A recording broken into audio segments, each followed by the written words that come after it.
So I wasn't really sure what this video was going to be, but I figure I should probably put something out before all of the snow is gone. So let's get into it.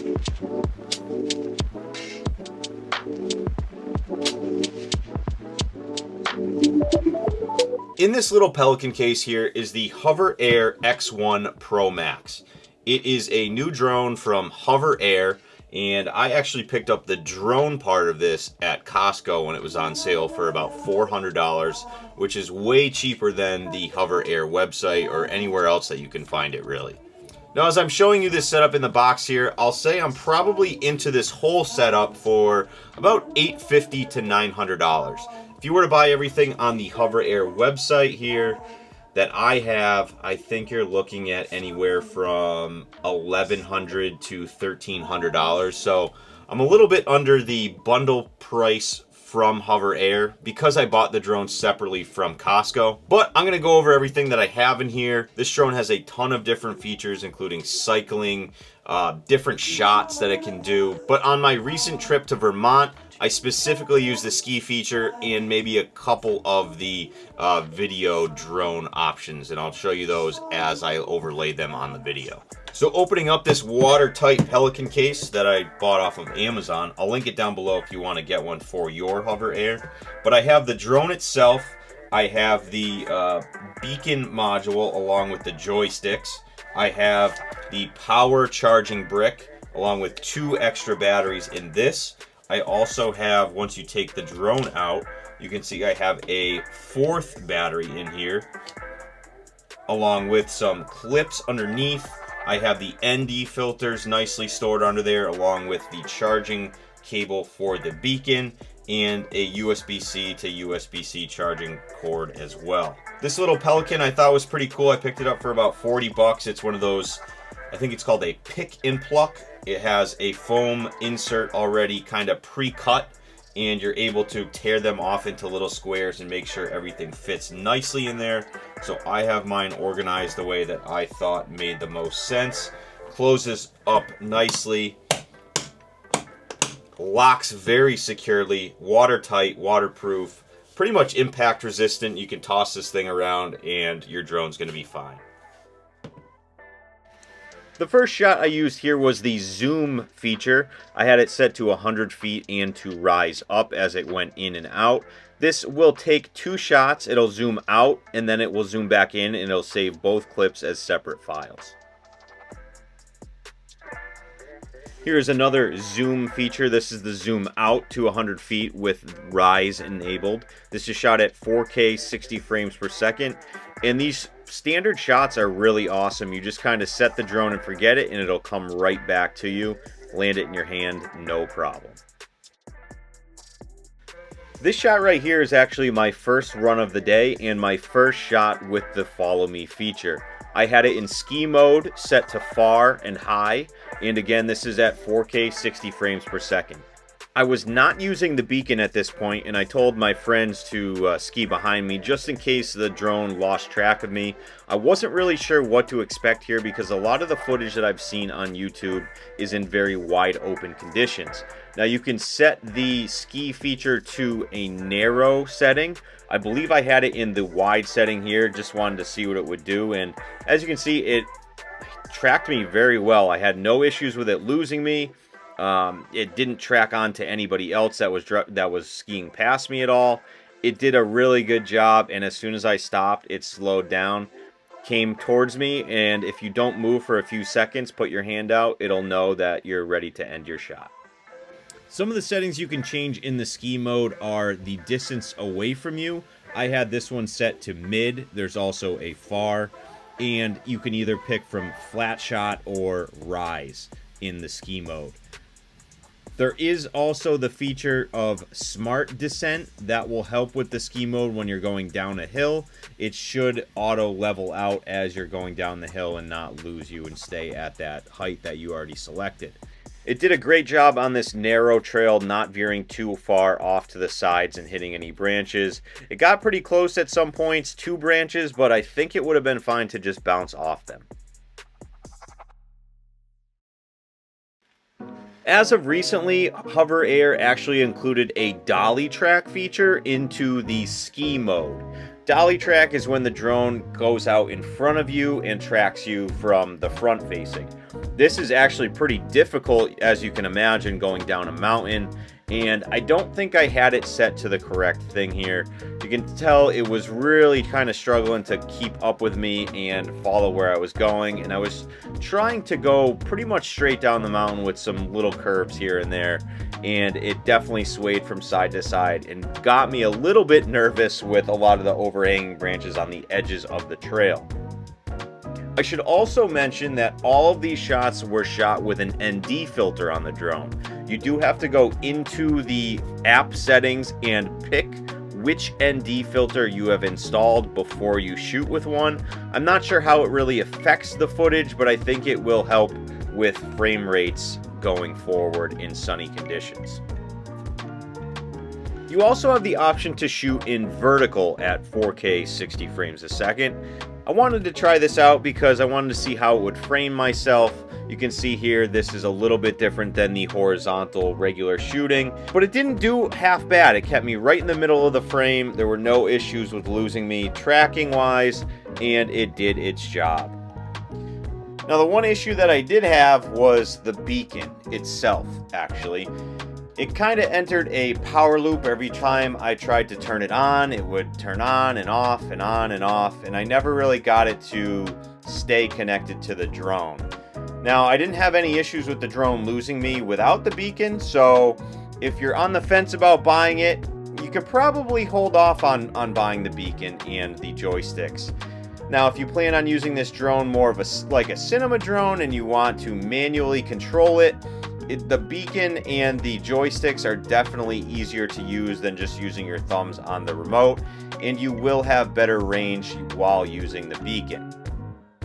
You can change all of the parameters and shot types in the app. You can even change the shot types right on the drone itself. So the beacon is not necessary.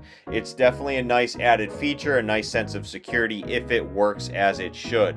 Now there is a fix online to stop the power looping, and maybe I'll talk about it in another video, but just know that you don't need the beacon to get shots like this. It worked great all day with no issues.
After a few runs, we stopped and grabbed a snack. Figured I'd try out the bird's eye feature. This one I had set to 100 feet with the rotation speed on slow, shot at 4K 60 frames a second. This will shoot straight up above you with the drone facing straight down. You can also change the direction on which way the drone is facing as it goes up and down. Again, just like the zoom feature, this will go all the way up to your desired height. Save the footage of that clip and then start the return process and save that as another clip. I wish there was a way that you could just combine them two and it wouldn't save them as two. It would be easier to speed ramp things, especially if there's a spin involved like this shot had.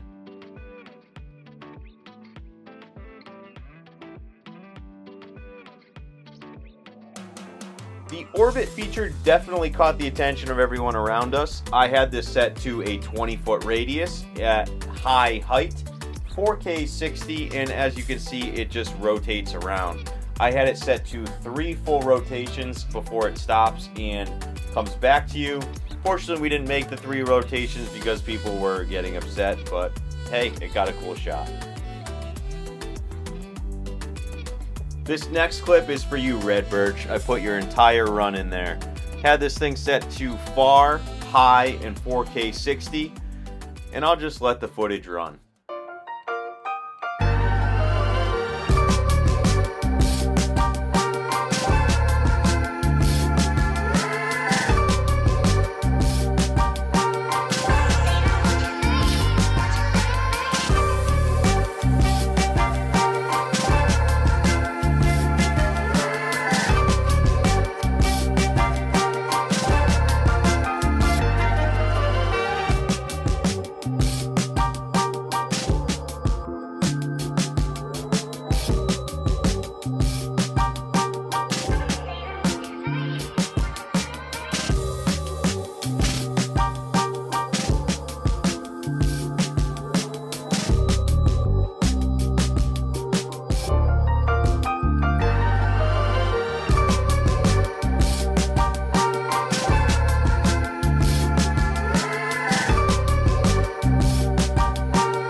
This next footage was all shot at 8K 30 frames per second.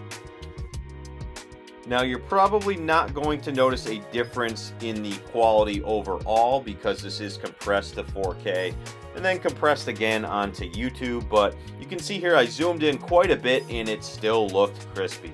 I'll zoom in again here in a second, but I just wanted to show you what the 8K looked like. It looks great on camera. You can only shoot at 30 frames a second at 8K, but if you're not needing slow-mo or anything like that, if you need that extra option of zooming in, 8K is unbelievable that you have the option to do so. I mean, let me show you what a 400% zoom looks like. This footage is still super crispy and it looks great, even cropped in that much. This was our last run of the day. We were probably the last people on the mountain, if that. And 100-foot zoom out rise feature, 4K 60. This footage looks unbelievable with the sun coming through the trees. Magic Mountain was great all day.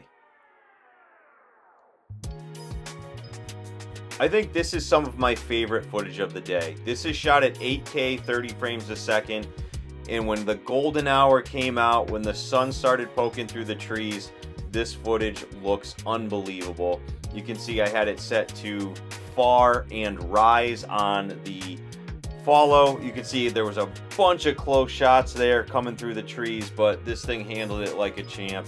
It got pretty far away from me at some points, like you can see here. I think I had the beacon working at this point, and the beacon started to beep a few times, letting me know that I needed to slow down, but it kept up just fine. Even with all these people around me, it had no problem tracking me and me only.